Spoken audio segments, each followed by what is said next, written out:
መጨረሻ ተስፋ ቆርጬ አምላኬ ብትገለኝ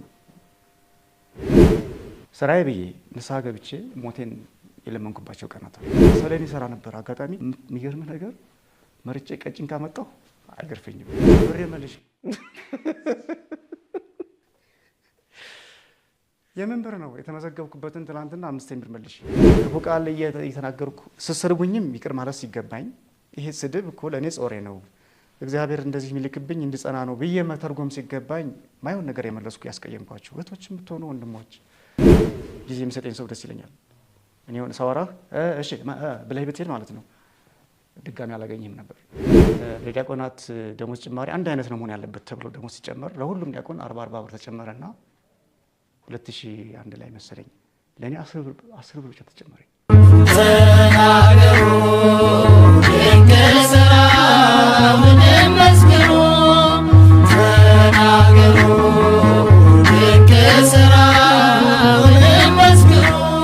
በስመ አብ ወወልድ ወመንፈስ ቅዱስ አሐዱ አምላክ አሜን። ስብሐት ለእግዚአብሔር ለዘአብጽሐነ እስከዛቲ ሰዓት እስከዚህ ሰዓት ያደረሰን አምላካችን እግዚአብሔር ስሙ የተመሰገነ ይሁን። በመላው ዓለም ያላችሁ የእግዚአብሔር ሰዎች የእመቤታችን የቅድስት ድንግል ማርያም የቃል ኪዳን ልጆች የቋንቋ አይነሽ ሚዲያ ቤተሰቦች ሁላችሁ በያላችሁ በሰላምታ ይድረስ። ዛሬ እንግዲህ እንግዳለኝ በተለያዩ ማህበራዊ ድረገጽ በጽሁፉ እንደገና ደግሞ አሁን በቅርቡ ደግሞ ባሳተመው መጽሐፍ በስፋት የሚታወቅ እንግዳ ነው። አዲስ አይደለም፣ ለቋንቋ አይነሽ ሚዲያ ነው እንግድነቱ። ለእናንተ እንግዳ አይደለም። ዲያቆን ኤፍሬም የነሰው እንኳን ደህና መጣ። እንኳን ሰላም ቆያችሁልኝ። እንግዲህ የሚዲያ ሰው ነህ አንተ። የሚዲያን ሰው እንግዲህ እንግዳ ማድረግ ትንሽ ከበድ ይላልና አብረን እንወጣዋለን። በርካታ ነገሮች በአንተ ጉዳይ ላይ እኔ እንግዳ ላደርግ ፈልግ ነበር፣ ግን መጀመሪያ እስኪ አምላኬን ላመስግን ልመስክር አለኝ ብለህ ስትጽፍልኝ ስትነግረኝ ደስ ብሎኛልና ወደ በኋላ ላይ እስኪ ዲያቆን ኤፍሬም ትንሽ የራሱን ፕሮፋይል ገለጥ ያደርጋል፣ ግን እስኪ መጀመሪያ ምስጋና እናቅርብ። እንደው ምን አደረገልህ? ምንድነው ዛሬ ለእግዚአብሔር ልታመሰግነውና ልትመሰክር ምስክር አለኝ አልከኝ? እግዚአብሔር ይስጥልኝ። ያው ትልቅ ጉዳይ ነው፣ ትልቅ ጥያቄ።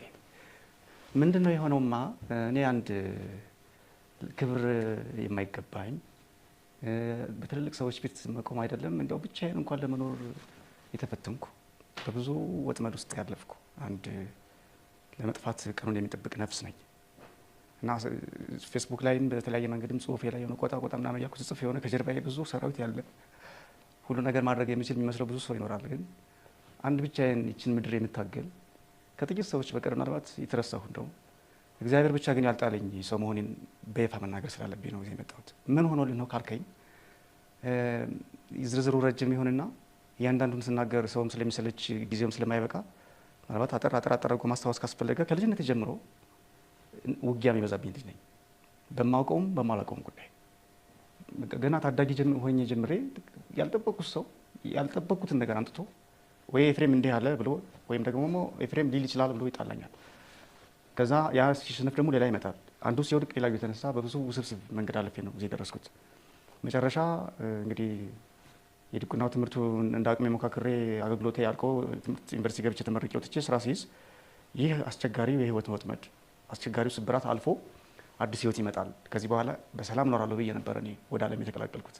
ወደ ስራው ዓለም ስመጣ እኔ ከቤተ መቅደስ ውጭ ህይወት የለኝም፣ አላውቅም፣ ከቤተ ክርስቲያን ውጭ ኖሬ አላውቅም። እና ስራ ሲይዝ ምን አስቡ መሰለህ፣ ያ ሁሉ መከራ አልፎልኝ ከዚህ በኋላ በሰላም እኖራለሁ ነበር። ግን ፈተናው ከፍ ብሎ እንደገና ሌላ መዘዝ መጣ። መጨረሻ ተስፋ ቆርጬ አምላኬ ብትገለኝ።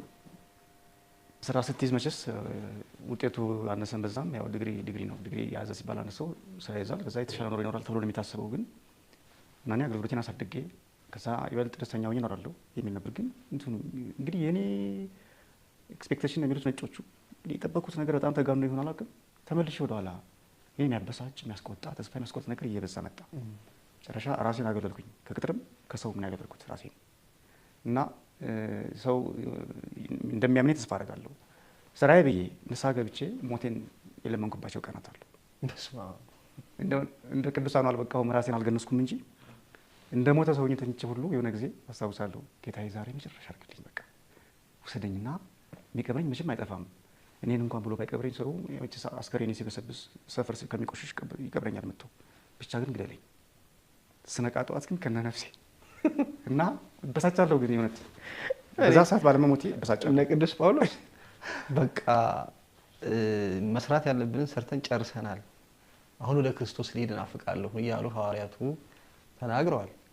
የነሱ ከብቃት የኔ ግን ከተስፋ ከመቁረጥ የኔ ስንፍና እና አይጋጭም። ተስፋ አትቁረጡ ታገስ ወአጽንዕ ልበከ ይላል ቅዱስ ዳዊትና እግዚአብሔርን ተስፋ አድርግ ልብህም ይጽና ይላል።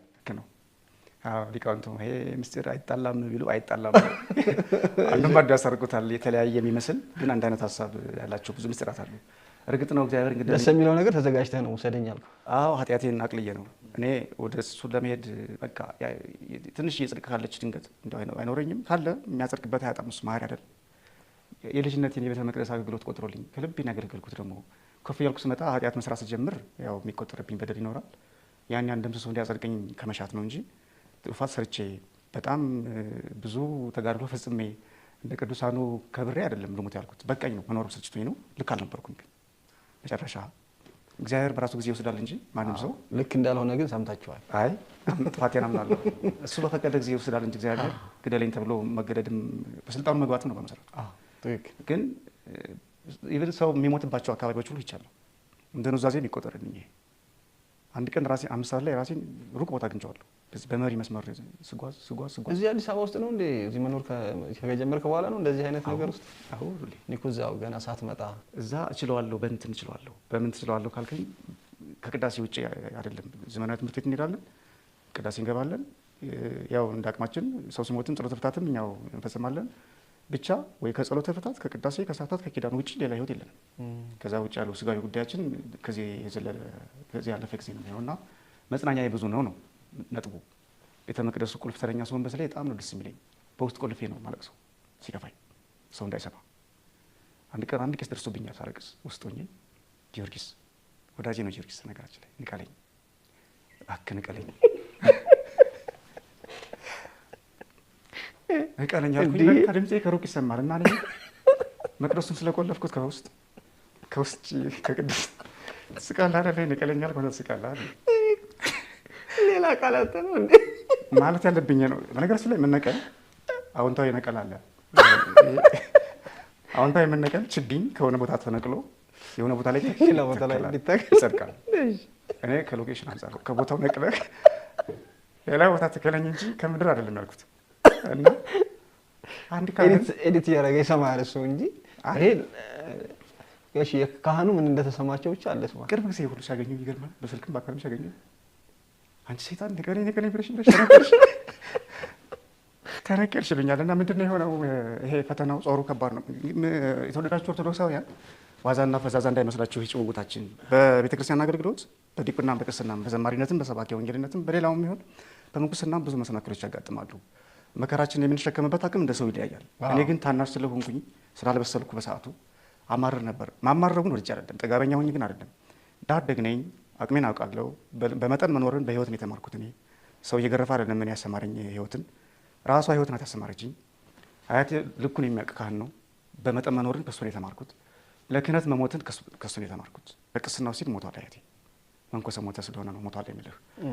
ባለቤቱ በ45 ዓመቷ ነው የሞተችው የኔ አያት። ገና 45 ዓመት ማለት በ45 ዓመቷ ስትሞት ካህን አንድ ሚስት ነው የሚያገባው። ድጋሜ ማግባት ስለማይችል ወይ ከክህነትህ ወይ ከመምርነት ነው የምትመርጠው። ቅስናውን ላለመተው የመነኩስ አባቶቻችን እንዲህ ዋጋ ከፍሎ ቤተክርስቲያንን ከሚያገለግል ሰው ወጥተህ መቼስ ጥጋበኛ አትሆንም እና ተርከስክሰህ ቤተ መቅደስ አትገባም። እሱን እያየህ እንደዚህ ማድረግም ስለ ልቡናም የለምና እንደዛ እየተጨነቅን ግን አገልግሎታችን እየተጨነቅን ግን በሆነ ነገር ትፈተናለህ። ጉርምስናህን ማኔጅ የምትቆጣጠርበትን መንገድ ስታመቻች ወይም ሰው ሌላ ስም ይወጣልሃል። ትምህርት ቤት ስትሄድ ከሴቶች ጋር ስትሳይ እነዚህ ጎረምሶች ከኮረዶች ጋር እየዋሉ እየቀደሱ ሰው ይነሳብሃል። እኔ እንደውም እድሜ እየደረሰ ነው እና በቃ ማግባት ሳለብኝ እስከማገባ ቢያንስ ቃል ገብቼ እንድቆይ ጠይቁልኝ ብያ ሁላ ሰው ጠይቄያለሁ። እንዳልጠፋ ማለት እንዳልወድቅ ወጣት አይደለሁ። ሆርሞን ያመነጫል። ያቆን አሁን ሰው ስለ ጋብቻ ምናምን ሲናገር ይደነግጣል። አንዳንዱ ሰው ፍቅር ይዞን አውቃል እኮ ስለማይነገር ነው እንጂ እኔ ሰው ነኝ እኮ ዲያቆንም ብሆን መቅደስም ብገባ ሆርሞን አመነጫለሁ። ሰው ላይ ያለ ጸባይ መልአክ አይደለም መቼም ዲያቆን መልአክ አይደለም፣ ቄስ መልአክ አይደለም። ግን ሰው ላይ ያለ ነገር ሁሉ ያደርጋል፣ ይሰማዋል፣ ተፈጥሯዊ ነገሩ አለ፣ ይሰማዋል። ምንድነው ልዩነቱ? በአገባቡና በስርዓቱ እግዚአብሔር በሚፈቅደው ማስኬድ ነው። እሱ ነው ግዴታችን።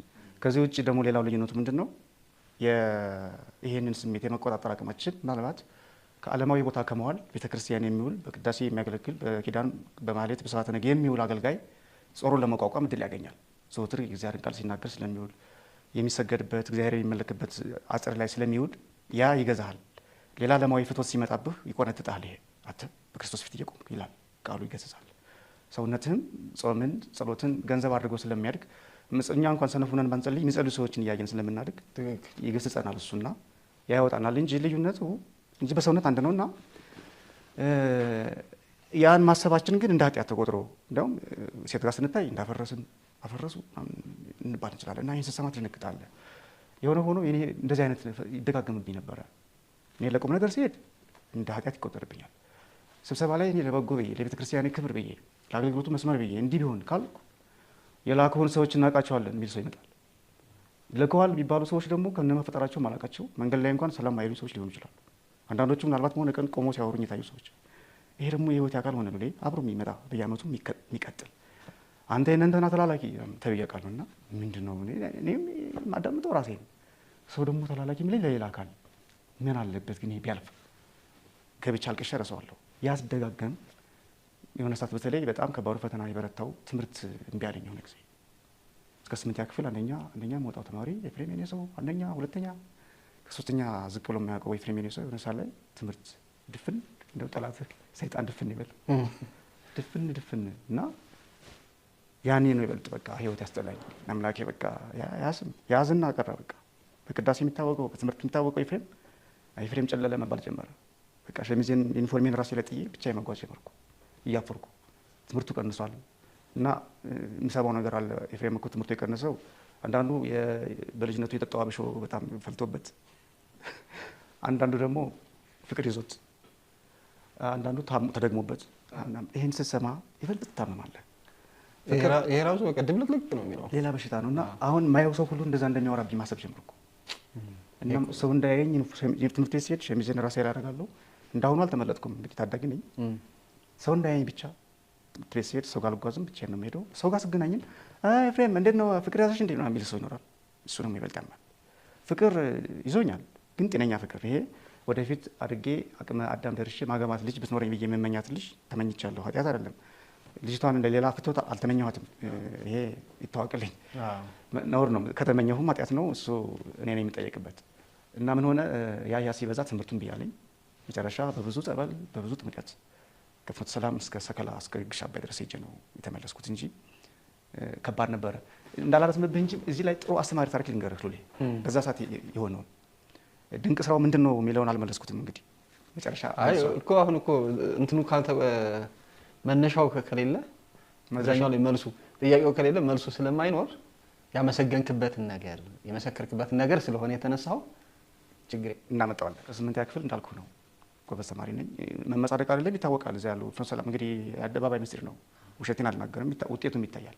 እና እኔ ምንም ጥርጥር እንደውም 96 ዓመተ ምህረት ላይ 95 ዓመተ ምህረት ላይ የመጀመሪያው ሴሚስተር ላይ 3 ተማሪዎች ከ900 860 አምጥተን ታሪካዊ ሪከርድ ተብሎ የሆነ ቦታ ተቀምጦ ሲጎበኝ አስታውሳለሁ። ትምህርት ቤት ውስጥ ያንተ ማለት 3 ተማሪዎች ኤፍሬም የኔ ሰው 2 ልጆች ከኔ ጋር ሆነው አንደኛ ወጥተን 3ታችን ማለት ነው። 3 ተማሪዎች ለመጀመሪያ ጊዜ አንደኛ የወጡበት ተብሎ ማለት ነው። ከዛ ምን ሆነ ሰከንድ ሴሚስተር ሁለተኛው መንፈቅ ዓመት ላይ ማን ነው የሚበልጠው የሚለው ይጠበቃል። ሁለተኛው ሴሚስተር ላይ እኔ 872 አምጥቼ አንደኛ የወጣበትን ታሪክ አስታውሳለሁ። አሁን ለጉራ ሳይሆን እንደዚህ ነበርኩ ነው። አረገዋለሁ፣ አዳምጣለሁ፣ ያልገባኝን አነባለሁ። ግን ትምህርት አይከብደኝም ነበር በሰዓቱ እስከ 8ኛ ክፍል ድረስ ትምህርት አይከብደኝም ነበር። ምናልባት ቁጥር ነክ ሲሆን ነው ትንሽ የሚጨነቀው እንጂ በተለይ የማህበራዊ ምናምን ነገር እንዲሁ አንዴ ሲነገር ሰምቼ ነበር የሚይዘው። የቃል እግዚአብሔር ተጽዕኖ ነው፣ የቤተክርስቲያን ነው። ይሄ ካብሾ ከትምህርት መድኃኒት ጋር ምናምን ምንም ነፃ ነኝ። በዚህ አጋጣሚ ዓለም ይወቅልኝ። እንደዚህ አይነት ተንኮል አይመቸኝም። አስተዳደጌም አይፈቅድም። እሱንም ማጥራት ጥሩ ነው። ልክም አይደለም። ቃሉን ስለጠራኸው ሰዎች በዛው እንዳይቀሩ እንዳይጠረጥሩኝ አደራ። እኔ በእግዚአብሔር አዳኝነት በእግዚአብሔር ከሳቴ ምስጢርነት የማምን ኦርቶዶክሳዊ ዲያቆን ነው። እውቀትን የሚገልጥ እሱ ነው። ሌላም ሰው እንዲህ አይነት መዘዝ ውስጥ ከሚገባና ራሱን ከሚጎዳ እግዚአብሔርን ግለጥልኝ ግለጥልኝ ግለጥልኝ እያለ ይማጸን ይገባዋል። ካልገባው ደግሞ ስራ ያቀይር፣ ሌላ የተሻለ አማራጭ ይፈልግ። ግዴታ አይደለም አንደኛ መውጣት በትምህርት ዓለም እና ሰው ዝም ብሎ ራሱ ላይ ለምን ያልሆነ ነገር ይጋታል? ካልሆነ አልሆነም። አንዳንድ አባቶች ያደርጋሉ ይባላል። ያ ሌላ ነው እንግዲህ እነሱ ያውቃሉ። እኔ በታናሽነት አልመክርም እንደዚህ አይነት ነገር እንዲለመድ እና ምን ለማለት ነው 9ኛ ክፍል ያለው መጽሐፍ ስገልጥ እንደዚህ እጄ ይንቀጠቀጣል።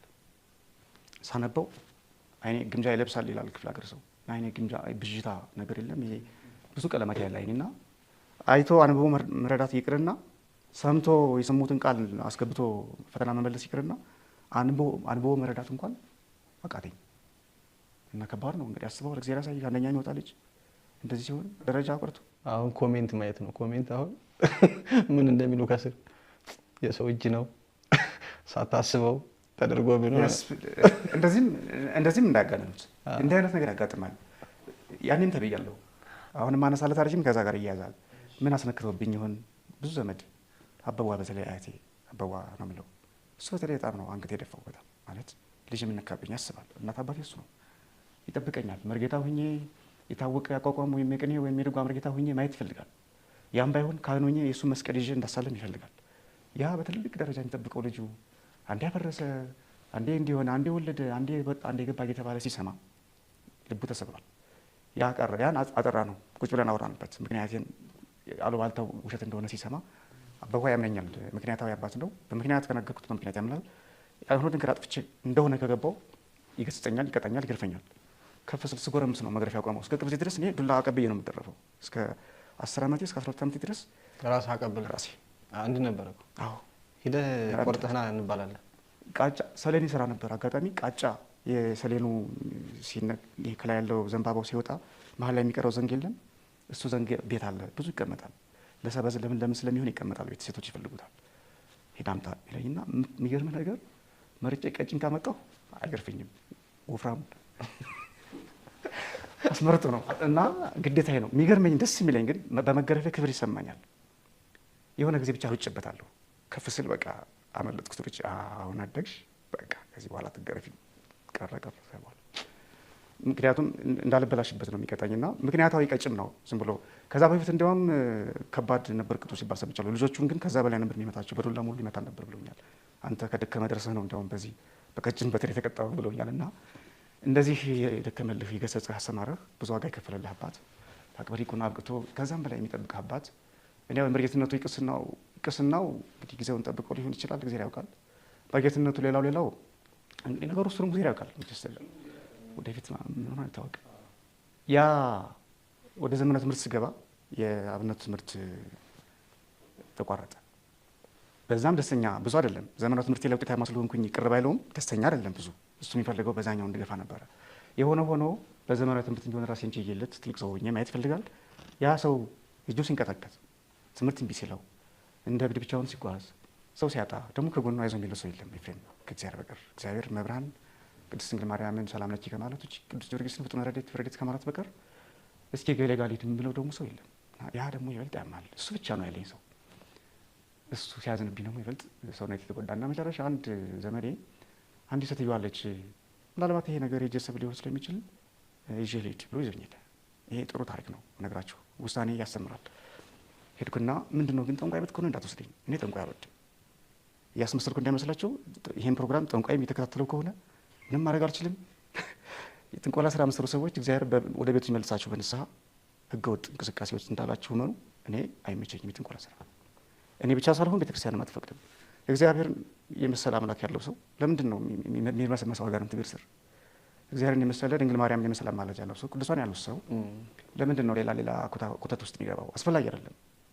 እንደዚህም አላስተማሩን ሐዋርያት እና ዛር አጋንንት መሳብ ውስጥ የምትገቡ ሰዎች የሰውን ህይወት አበላሽቶ መጨረሻ ደግሞ ራሳቸው ተጎድቶ ነው የምታያቸው። መጨረሻው እንደዛ ነው። የሚገርም እሱ ነው። በጣም ሰውን ሲያጠፋ የኖረ ሰው መጨረሻ የራሱ ነው የሚጠፋ። በጣም አሟሟቱ በጣም የሚያስጠላ ነው። ይሄን እያየ ግን ሰው ይገርመኛል አለመውጣቱ። እንደዚህም እያወቁ ደግሞ የሚኖሩበት አንድ ጊዜ ተጠልፎ ከገቡ በኋላ ነው አባድነቱ።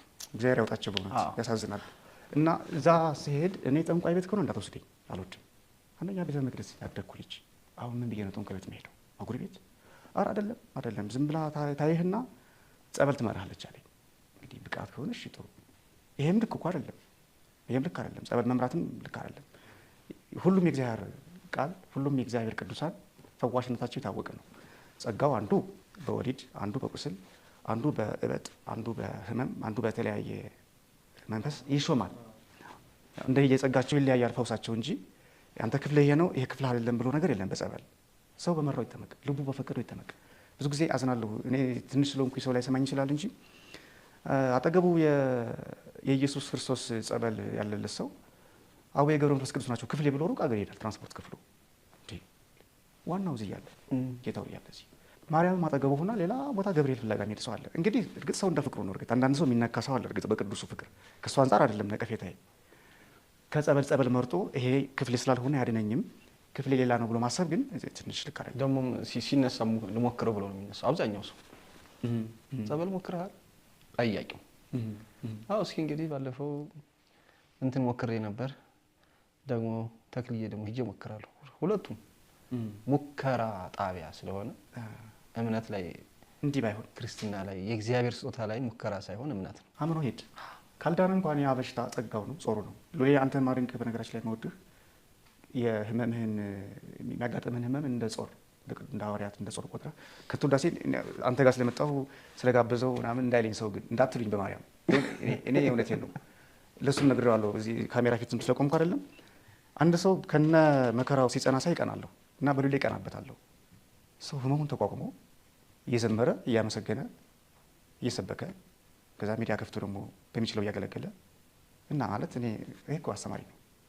እና ማድንቅህ ደግሞ ባለቤትን ሁሉ ማድንቃት ለልዑል ሰገድ የሚገባ ሰው ነኝ ብላ አንተ ትሪት ለማድረግ የተላከች መሆኗ እሱን ሳስብ እገረማለሁ። ባለፈም አውርተናል በአካል ይገርመኛል። እንዲህ አይነት ነገር ብዬ ሳወራት እዚህ ላይ የመለስክልኝ ጋብቻ የመለኮት ፕሮጀክት ነው።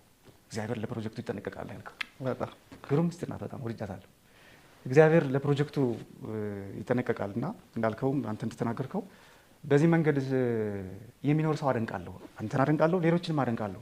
መከራ እየበዛባቸው እየጎሰማቸው እንደ ቅዱስ ጳውሎስ እግራቸው እየደማ ሰውነታቸው እየቆሰለ ሳምባቸው ኩላሊታቸው እየተበጠበጠባቸው እግዚአብሔር ሙጥኝ የሚሉ ሰዎችን ሳይ በጣም ነው የምቀናው። እንዲያውም እኔ አንዳንዴ ሰማረው አይ አምላኬ ግን እኮ ጸኑ ያለ ደዌ ልታመጣብኝ ምልልህ ነበር ብያለሁ። አሁን ከፍ ስል እና ባንድን እንኳን ነው ነጥቤ።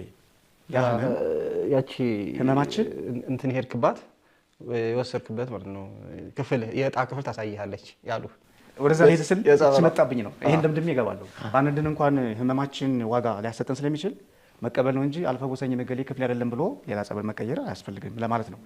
ወደ ሴትዮዋ ጉዳይ ስመለስ ሲወስደኝ ግን ስትመዘግበኝ አየኋት። መዝገቢያ ያለች ተመዘገብኩኝ። ኤፍሬም የኔ ሰው መመዝገቢያ 5 ብር ከፈልኩ። መቼ ልምጣ? ማክሰኞ እሷ ጋር አዎ። ከዛ ዙሪያ ያሉ ሰዎች ሳይ ጫማቸውን አውልቀው አለፍ አድርጌ ሳይ ትልቅ መጋረጃ ዝቅ ሳል ረከቦት እልፍ ሲል ሰንደል እልፍ ሲል ዕጣን ሳይ ለሴትዮዋ እሱ እንግዲህ ያ ዘመዴ አልተረዳውም መሰለኝ ስትየውን አሰራር እንጂ በቃ የዛር ቤት ነው ቤቱ ያስታውቃል። ቤቱ አዎ ድሮ ላይ ድሮ ላባ ምናምን ሁሉ አለ። እዚህ ቤት ነው የመጣሁት። ሄድኩ። ማክሰኞ ቀጠሮ አለ። የተመዘገቡት እሑድ ቀን ነው። ሰኞ ጠዋት ሄድኩ። ቤት አንኳኳ። ማን ነው? እኔ ነኝ። ማን? ትላንትና የተመዘገብኩት። ማን ነው? ስም የኤፍሬም የኔ ሰው። ምን ፈለግ ትለኛለች። ሴት ናት የምታናግረኝ። ባለቤቷ ያቺ እንደዚህ ትመራለች የተባለችው ሴትዮ ውስጥ ነው ያለችው። ብሬን መልሽ። የምን ብር ነው? የተመዘገብኩበትን ትናንትና 5 ብር መልሽ። 5 ብር 5 ብር ብዙ 99 5 ብር ብዙ ነው። ለምን አልፈልግም እንዴ? ማን አለ መጀመሪያ? አይ መጀመሪያ የመጣሁት እንደዚህ ተብዬ ነው። ጸበል ትመራለች፣ ህመም ታውቃለች። በኋላ ሳይ ግን ልክ አይደለም እና አሰትም ኧረ እወስዳለሁ ብሬን። ውስጥ ሆነ ሴትዮዋ እሱ አይደለም ያስደፈረኝ ያ ነው ትላለች። ዘመዴን ታውቀዋለች። እንግዲህ ደግሞ ያደርስብህ። ከጠየቅኩ ካልወሰድኩ አልመለስም። እወስዳለሁ ግግም አልኩ። መዝገቢያ መጣች። ብሬን አምጪ፣ ስሜን ሰርዥ። እኔ ኤፍሬም የኔ ሰው የሚል ስም አጉሪ ቤት ሊስት ተመዝግቦ ማየት አልፈልግም። እኔ ቤተ መቅደስ ያደግኩ በመንበር ፊት ቆሜ የምቀድስ ዲያቆን ነኝ። የመጣሁት እኔ ሌላ ነገር መስሎኝ ነው። ዝም ብሎ እንዲሁ አይቶ አንዳንድ ሰዎች አሉ አይንህን አይተው ወይም ጥርስህን አይተው ምላስክን አይተው ይሄ ነገር እንዲህ ነው፣ ይሄ ጉበት ነው፣ ይሄ እንዲህ ነው የሚሉ ሰዎች አሉ። እንደዛ መስሎኝ ነው እንጂ በዚህ ደረጃስ አላረገውም። ደግሞ ከመንፈሳዊም አንጻር ነው አንተ ይኖራል ብለህ የሄድከው። አዎ በእውነት በጸሎት ያሉ እናቶች አባቶች አሉ። ምንም ነገር እንደዚህ አይነት ነገር ማስታወቂያ ምናምን ሰርተው ሳይሆን ዝም ብሎ ብቻ አንተ ልጄ እንደዚህ አያርግ። አንዳንድ ቦታ ላይ ቤተክርስቲያን ስትሄድ እዚህ ቦታ ሄድ፣ እዚህ ቦታ ጸልይ ምናምን የሚሉ እንደውም ኧረ ይቺ እናት ወይም ይህ አባት እንዲህ ናቸው ብሎ ሰው ወደ እሳቸው ሄድ መለስ ካለ ጥሎም ይጠፋሉ። ትክክል። ግን ዝም ብለው ድንገት ግን እንደዚህ የሚሉ አሉ። በብቃት በጸሎት ያገኙት በብቃት በጸሎት ያገኙት አሉ። እንደዛ መስሎኝ ነው። በዛ ደረጃ እኮ ማገኛቸው አባቶች አሉ። አባ ገብረ ሥላሴ የሚባሉ ፍኖተ ሰላም፣ ማኅደረ ሰላም፣ ኪዳነ ምሕረት ስማቸው የምጠራው ሊጠሩ የሚገባቸው አባት ስለሆነ ነው። በጣም ደግ አባት፣ ጸሎተኛ፣ ባህታዊ፣ ሁሉንም በፍቅር የሚቀርቡ ደግሞ ሰው የማይመርጡ እንደዚህ አይነት አባቶች አሉ። ሄጄ ብዙ ቀን ተመክሬ የሚበጃኝን ብዙ ቁም ነገር አግኝቼ መጥቻለሁ ከነሱ። እንደዚህ አይነት ነው የመሰለኝ። እሺ ከዛ እግዚአብሔር ስጣት ግን መዝጋቢዋን ብር የመለሰችልኝ፣ ስሜን አሰረስኩ። ለንስሐ አባቴ አባ ገብረ ጊዮርጊስ አብዩ ይባላሉ። አሳዳጊ ናቸው። ነግሬያቸው እንዴት ደስ እንዳላቸው ሉ ያጠየቀኝ ሰይ እኔ ልጅ ያሉት መመለስ ማለት ገብቼ እንዲህ ብዬ እኮ እንዲህ ተብዬ እኮ ብዬ ንስሐ ከምገባ ንስሐ አባቴም ናቸው። አባ እንዲህ ብዬ እኮ ብር አስመለስኩኝ። ምን ብለህ ነው? አባ ትዝ ሲለኝ መቅደስ ገብቼ የምቀድሰው ስጋው ደግሞ የምቀበለው ደሙን ማቀብለው ያኔ እኮ አገለግላለሁ በዲቁና ደግሞ ትጉ አገልጋይ ሆኛለሁ። ያ የዘመናት ምስል ስለተበላሸብኝ ያኛውን እንዲቀርፍልኝ አምላኬን ጥብቅ አድርጌ ከዛ በፊት አስቸግር ነበር፣ ረባሽ ነበርኩ። ቅዳሴ ትቼ ትምህርት ቤት እሄዳለሁ። አልቀድስም ዛሬ አስቀድሱ ሌላ ሰው ፈልጉ እያልኩ አስቸግራለሁ። ያኔ ግን ያለ ተራያ ሁሉ እየገባሁ ማገልገል ጀመርኩ። ለቤቱ ይበልጥ ቀርበኩና ሳስበው ከበደኝ። አባ በመኖር ፊት የቆምኩ እኔ፣ መስቀል ጭብጬ የቀደስኩት እኔ፣ እንግዲህ ትምህርት ያነሰችን በዛችን የክርስቶስ አገልጋይ እኔ፣ እዛ ዛሬ ቤት ገብቼ አጉሪ ፊት ቆሜ ስናዘዝ ከበደኝ እና አስመለስኩ ብሬ። ተባረክ ልጅ እሰይ ነው ያሉት አባ ደስ ብሏቸውና እንዲህ ነው ማለት በዚህ ሁሌ እኮራለሁ ባለ ገብቼ ባለ መመካሪ። በመጨረሻ አንድ አባት እዛው አካባቢ ጸሎተኛ አባት ተመካክረን እስኪ ትንሽ ጊዜ ከዚህ ከተማ ራቅ፣ አንድ 40 ቀን ከዚህ ከተማ ወጣ ብለህ ቆይ እስኪ ብለውኝ አባ ገብረ ማርያም ይባላሉ፣ አባ ወሲን ይባላሉ።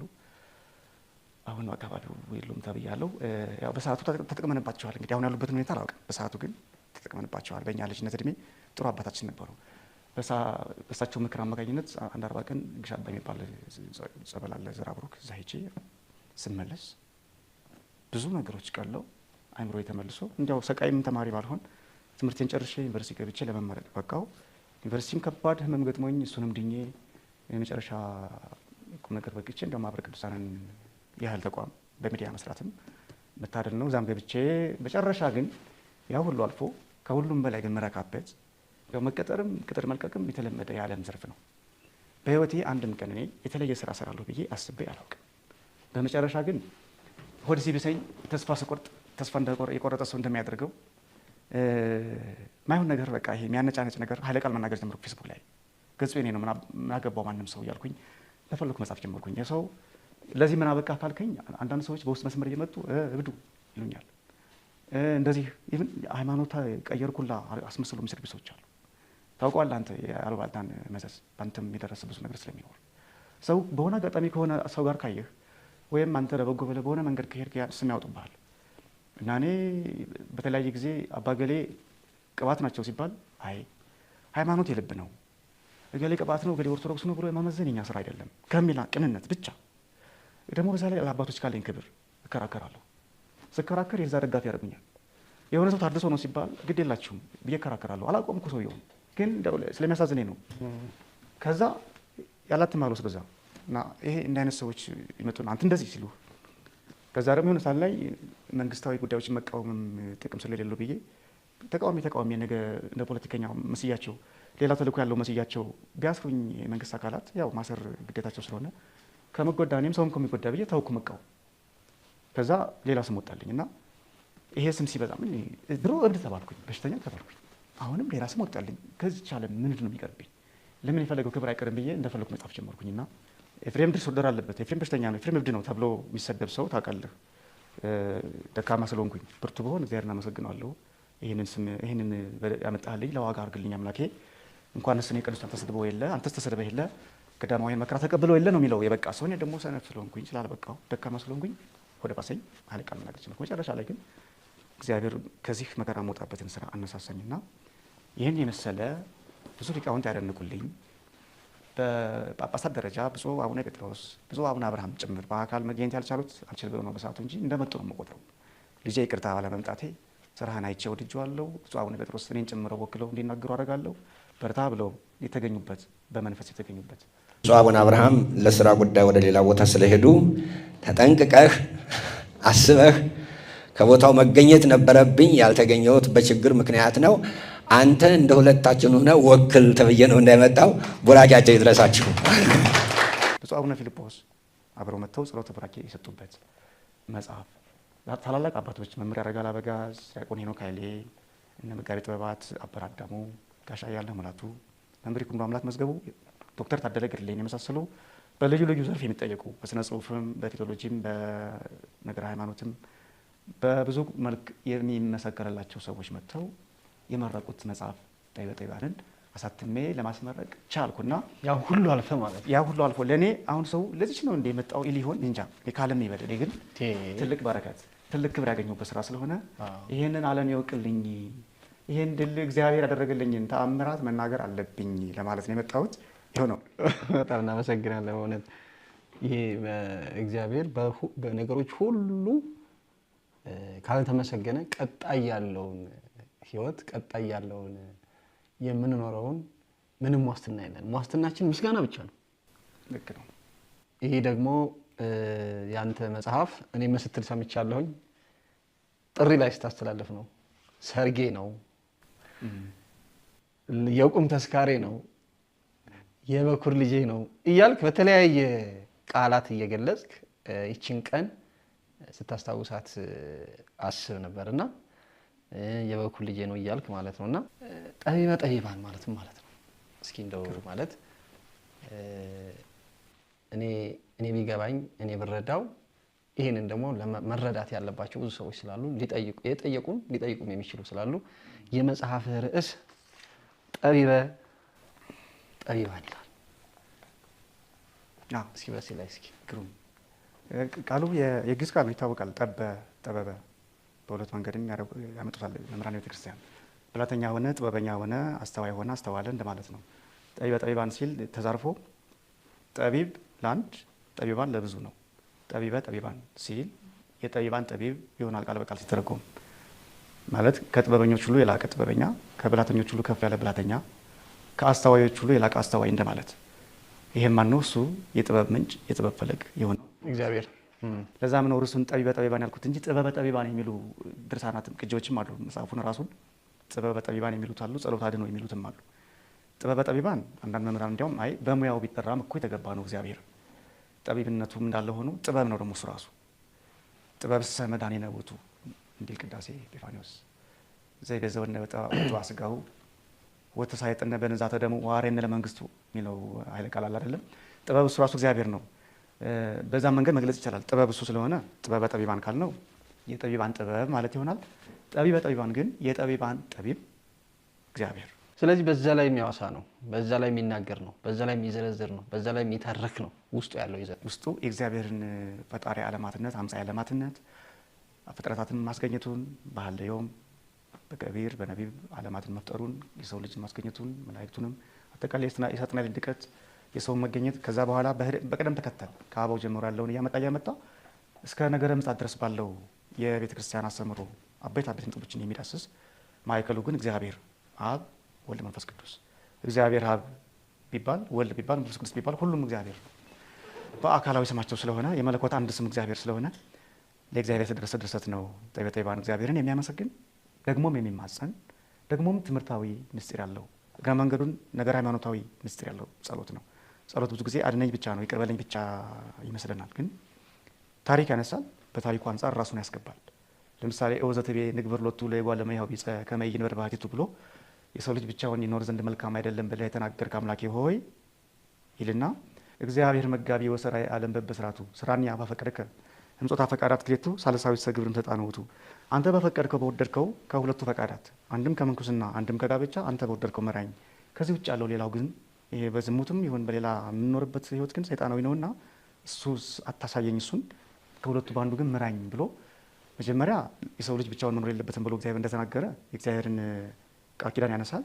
ከዛ እኔንም ደግሞ እንደሱ የአዳም አብራክ ክፋይ ነኝና ሳትረሳ በፈቀድከው ምራኝ ብሎ ይማጸናል። ታሪክ ያነሳል፣ ተማጽኖ ያስገባል፣ መሀል ላይ ደግሞ ያመሰግናል። በዚህ መንገድ የተደረሰ ድርሰት ነው። ጠቢበ ጠቢባን የተባለ እግዚአብሔር የሚመሰግንበት ጸሎት የሚደረግበት መንፈሳዊ ትምህርታዊ ኦርቶዶክሳዊ ድርሰት ነው መጽሐፍ። ዲያቆን ኤፍሬም ሰው እንግዲህ መጽሐፍህም ላይ ስትሄድም ስትነሳም አንድ ካፍህ የማይለይ ነገር አለ። ዲያቆን ኤፍሬም የኔ ሰው ይልና የአባ ባይሌ ልጅ ይላል።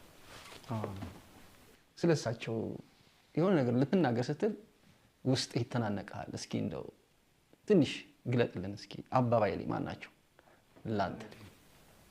የሚገርምህ የምረቃው ጊዜ ራሱ አባ ባይሌን አባ ገብረ ጊዮርጊስን ይህን ታደርጉ ላነሳ አስቤ ጉባኤውን ላለመረበሽ ነው ያነሳኋቸው። ካነሳኋቸው አለቅሳለሁ። እኔ ከእናቴ ጋር የለም ያደግኩት፣ እናቴም አባቴም እሱ ነው። አባ ባይሌ ማለት ከሚበላው ቆርሶ ከሚጠጣው ቀንሶ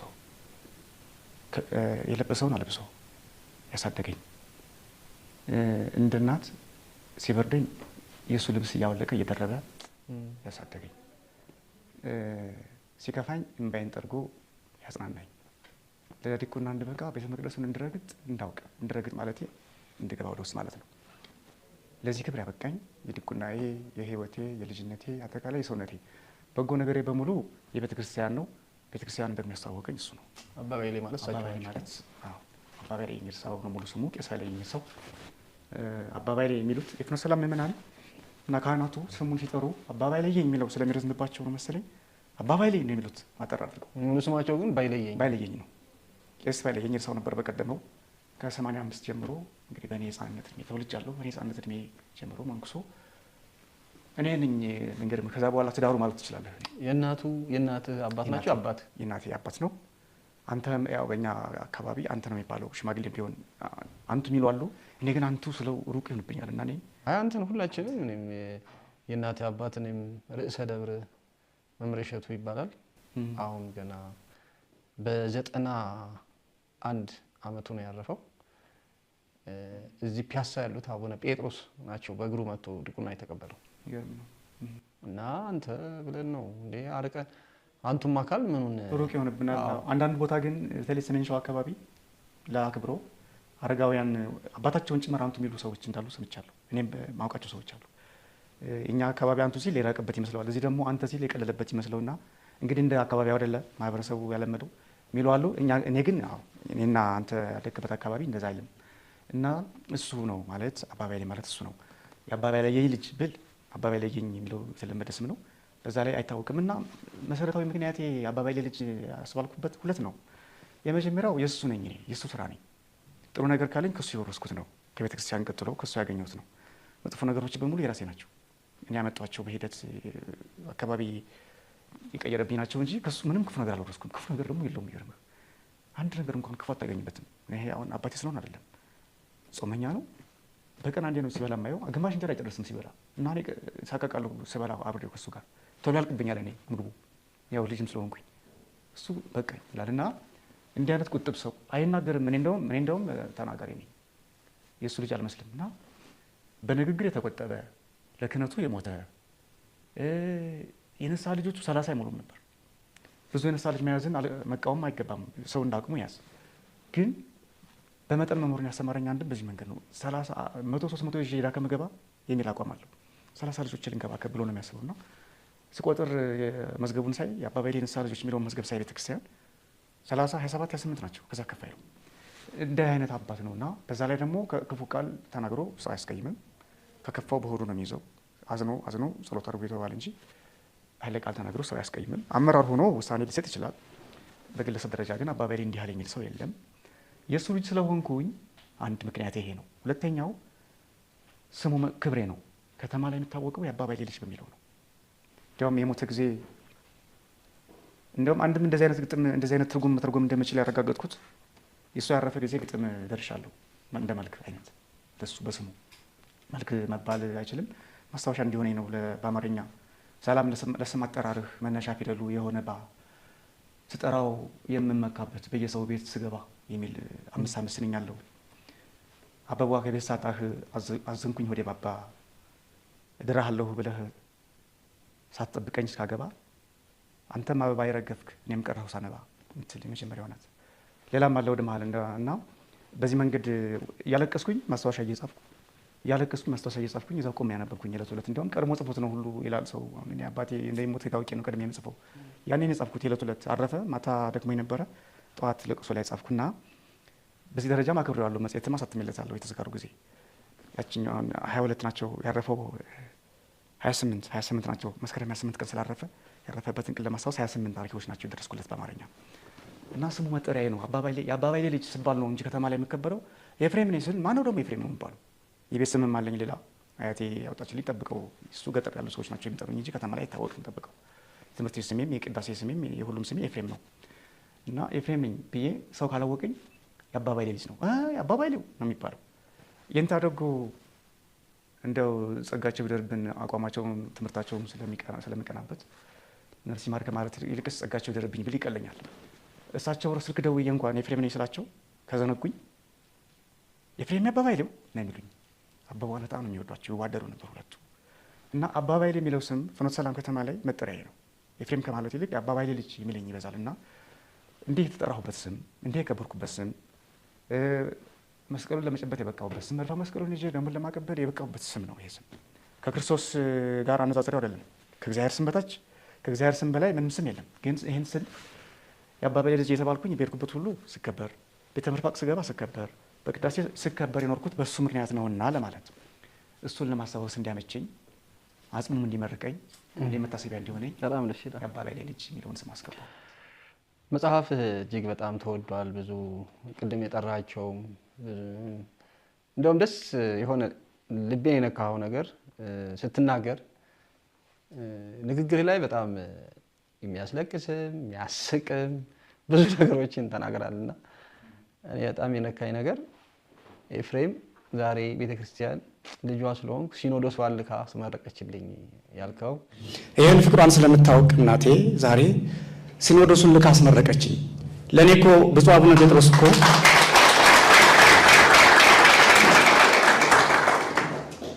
ብፁዕ አቡነ ጴጥሮስ የቅዱስ ሲኖዶስ ዋና ጸሐፊ ይቅርና ለእኔ እኮ አንድ የሲኖዶስ አባል መምጣት ትልቅ እኮ ክብር ነው ማለት ከየት ይገኛል ይህ አይነት ክብር? ብዙ ነገር ልቤን ነክቶኛልና ይህ መጽሐፍህ ስትጽፍ እንደው እነዚህ በግጥም ከቀጥታ ከግዕዙ ወደ አማርኛውስ ስትመልሰው ሁሉን ነገር ተጠንቅቀህ ነው፣ ቤቱን ራሱ ምስጢሩን ሁሉን ነገር ሳይለቅ ነውና በጣም ጊዜ ወሰደብህ። የትኛዋ ነች? ቁጥር አላቸው ከ1 እስከ 107 ድረስ ነው። በእነዚህ 107 ራሳቸውን የቻሉ ግጥሞች ባለ 5 መስመር ባለ 5 ቤት የትኛው ነው ጊዜ ወሰደብህ ያታገለህ ወይም ደግሞ በጣም ያመራመረ? ከ107 ነው አታስታውሰው? የሚገርምህ ነገር ልብ አለው ግን አጠቃላይ ግን ጊዜ ወሰደብኝ ቤቱን ማስተካከሉ 5 አርኬ ማድረጉና ለእያንዳንዱ ቃል ማብራሪያ ማዘጋጀቱ ነው። ረጅም ጊዜ ወሰደብኝ። በተለይ ለቃላቱ ማብራሪያ መስጠቱና ማመሳከሩ በጣም ፈትኖኛል። ማለት ብዙ ሰነድ ማገላበጥ ስላለብኝ።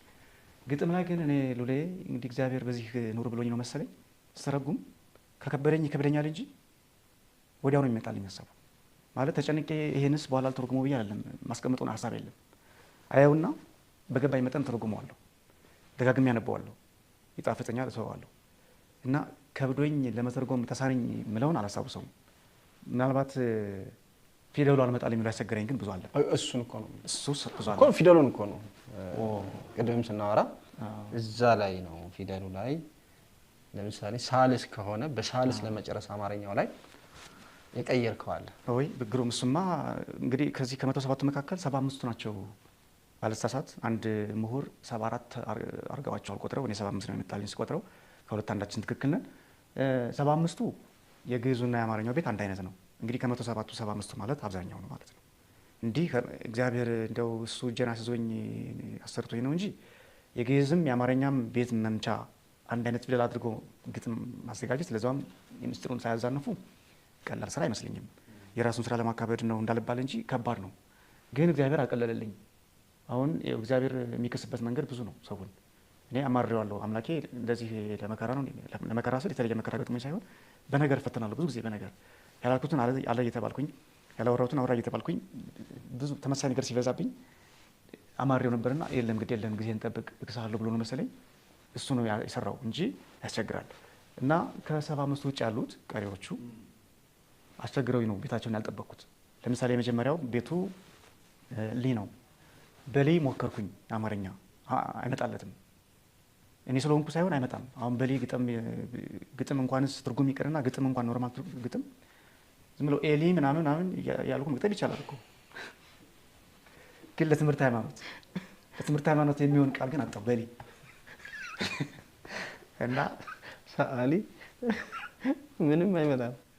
አዎ ምንም ፈልገህ ታገኛለህ። ስታገኝ ግን ለዚህ ግጥም የሚመጥን አይሆንም። ለዚህ ምስል አይመጥን ራሱን ደግሞ አይገልጸው። ራሱን የሚገልጽ አይሆንም። በጣም ሲገልጽ እንደው በጣም በቃ ደስ ያለብን ሐሴት ያደረገው እንደው ከነዚህ አንደኛ ምትለዋለህ እንደው በምስጢሩ በመልእክቱ እንዴ አንተ ለኔ ሁሉ አንደኛ ነው።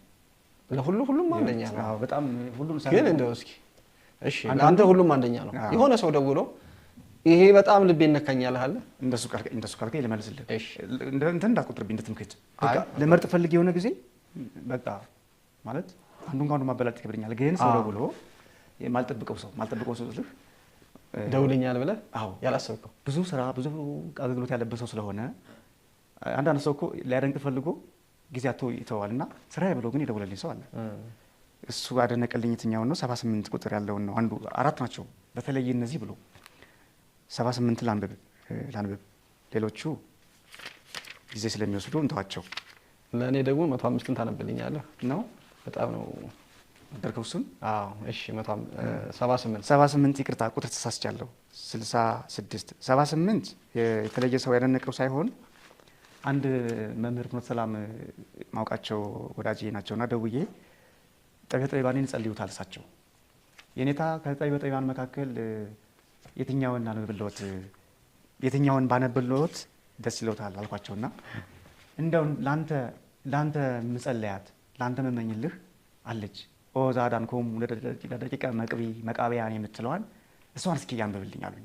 አማርኛው ነው ግዙን እሳቸው ያውቁታል በቃላቸው ይዘውታል ይጸልዩታል። እንዴት አድርገህ ተረጎምካት እስኪ በልልኝ አሉና አጋጣሚ ስለወጣችልኝ ላንብባት እሷን። ግዙ ኦ ዛዳንኮሙ ለደቂቀ መቃቢስ ይላል። ለደቂቀ መቃብያን እምፂሩ ጻይዳን ጸራዊ ተመሳሌ ንዑስ ቀርን ማንጠያኮስም ይላል። እንግዲህ አንባቢያን ከሁለት አንዱ ምክንያቴን አስቀምጫለሁ። አንዱን ተክቼ አነባለሁ እኔ ለዚህ የሚስማማውን ኦ ዛዳንኮሙ ለደቂቀ መቃብያን ማንጠያኮስ ጸራዊ ተመሳሌ ንዑስ ቀርን በእንቲያ የበሎሙ ለላይካኔ ከሄራን ይደልዎ ድህን መከራ ዝንቱ ዘመን ዝንቱ ምስኪን ይችናት ላንተ መጸለያት አሉኝ መጨረሻ ላይና ይደልዎ ድህን የሚለው አጽንኦተ ነገር ይሄ ቃሉ ሲደጋገም ይገባዋል አይነት ነው።